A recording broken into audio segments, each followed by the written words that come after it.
In research on social and emotional development, one of the big areas of research is into something called attachment. And attachment is basically defined as the emotional bond really between any two people. In childhood, we're usually looking at how children attach to their caregivers.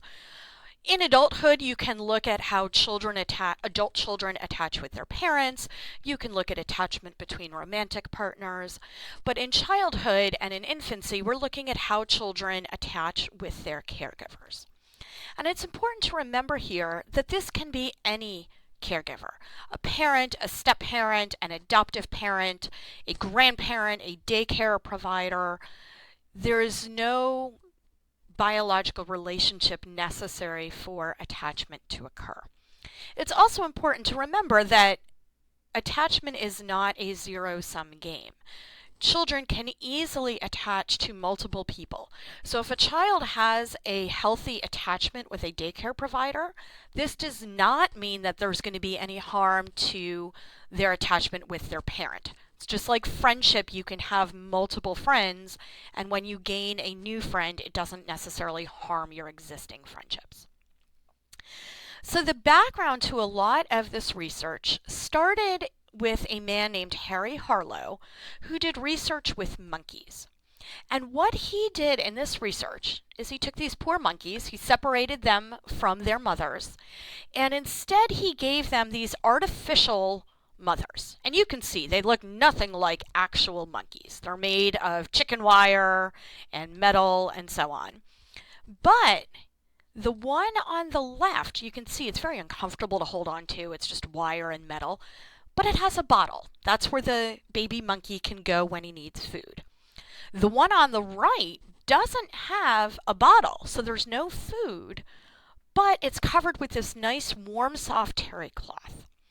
And what Harlow found is that the monkeys would go to the mother with the bottle when they needed food, but pretty much all of the rest of the time, they very, very much preferred the mother that was made out of terry cloth. And this is very important because up until this time, most people assumed that the only reason babies would bond with their mothers is because their mothers were breastfeeding them. And Harlow was the one to show that no, breastfeeding is great, but that's not what causes the attachment. The attachment is fostered by holding children and singing to them and keeping them warm and soothing them, not just the act of providing food. So this is kind of where a lot of this research started. And the reason it is so important, we had a guy named John Bowlby who came along and said, well, the reason attachment is important is that it creates what he called an internal working model for later relationships. So if you have a baby who learns that the world is generally a safe place, when I'm hungry, I can trust that somebody will come along and feed me. And when I'm scared, I can trust that somebody will come along and comfort me. Well, if that kid learns that other people are generally trustworthy, this is going to help them in their later relationships when they grow into adolescence and adulthood, because they're going to be willing to open up and trust other people. Whereas if a child learns that, hey, you can never trust anybody, this doesn't bode well for their later relationships. It's hard to imagine having satisfactory romantic relationships, for example, if you feel that you can never trust anybody else.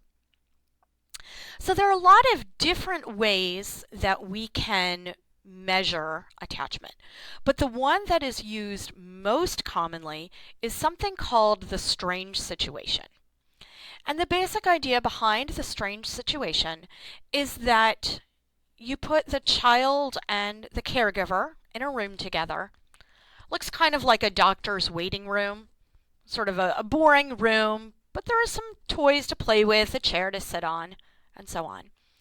And you have a series of separations and reunions between the caregiver, the child, and a stranger who works for the experimenter. And we want to see how does that child react when the parent leaves, when the stranger comes in, and so on. And ideally, what we see is something called secure attachment. So you'll see things here like secure-based behavior, where that kid is willing to kind of crawl around and check out the room, but periodically they check back in with that parent. So maybe they look over and say, "Hi, mommy," or they crawl over and they give the parent a hug. But the key is that they're looking and they're checking in to basically say, you know what, I trust that if I was about to do something dangerous, that person would stop me. And if they don't stop me, I will trust that that means everything is okay. We also see that in secure attachment, children will get upset when their parent leaves the room, but they'll be happy when the parent comes back and they're willing to calm down. The alternative is what is called insecure attachment. And there are different subtypes of insecure attachment. So there are different types of behaviors that we can see. But sometimes kids will completely ignore their parent. Sometimes they will fight the parent. Sometimes they seem confused about what to expect. Now, this method of measuring attachment is not perfect. So for example, there are some behaviors that look like they are insecure attachment, but depending on what is going on in that kid's life, like if they've been in daycare, it actually may reflect a healthier relationship than you would think based on this brief description here. But this is sort of the general overview of the strange situation. The other thing to keep in mind is that, of course, this method really only works with young children. If I want to measure how you as an adult are attached with your parent, I'm not going to look and see if you cry every time your mommy leaves the room. So with an adult, I could give you a survey or I could interview you. But this method is useful when you're looking at children who are too young to answer questions. So hopefully all of that made sense. But if you have any questions, please don't hesitate to ask me in class. And I hope you all have a great day.